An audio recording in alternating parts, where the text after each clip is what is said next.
झेप मराठी, आरसा महाराष्ट्राचा। पोल्ट्री फार्म मध्ये शिरून 50 कोंबड्या केल्या फस्त। साक्री तालुक्यातील बल्हाणे शिवारातील घटना। पट्टेदार वाघ असल्याचा स्थानिक शेतकऱ्यांचा दावा। साक्री तालुक्यातील बल्हाणे शिवारात वाघाने मध्यरात्री पोल्ट्री फार्म मध्ये घुसून तब्बल 50हून अधिक कोंबड्या फस्त केल्याची घटना उघडकीस आली आहे। या प्रकारामुळे परिसरात भीतीचं वातावरण निर्माण झालंय। चेतन भीमराव विरारीस यांच्या मालकीच्या पोल्ट्री फार्म वर हा प्रकार घडला। वाघाने मध्यरात्री फार्म मध्ये प्रवेश केला आणि कोंबड्यांवर ताव मारला। विशेष म्हणजे फार्म मध्ये झोपलेले रखवालदार आणि त्यांच्या कुटुंबियांनी प्रसंगावधान राखून स्वतःला एका खोलीत बंद करून आपला जीव वाचवला। घटनेची माहिती मिळताच पिंपळनेर येथील वन विभागाचे अधिकारी आणि कर्मचारी तत्काळ घटनास्थळी पोहोचले। त्यांनी घटनास्थळाची पाहणी करून पंचनामा केला। ग्रामस्थांच्या माहितीनुसार या परिसरात याआधी देखील पट्टेदार वाघाचं दर्शन झालं होतं। यावेळी दिसलेला प्राणी ही पांढऱ्या पट्ट्यांचा वाघ असल्याचं काही साक्षीदारांनी सांगितलंय। आज पहाटे माणसाचा फोन आला मला 5:01 की बाबा पोल्ट्री मध्ये वाघ घुसलेला आहे। तर वाघ जाळी तोडून मध्ये घुसला।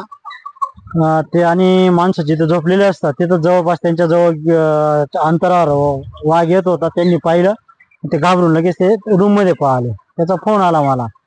मग फोन आल्यानंतर माझे मित्र आहेत पिंपळनेरचे अविनाश पाटील म्हणून, त्यांना मी फोन केला। मग त्यांना सोबत घेऊन शेडवरती आलो मी।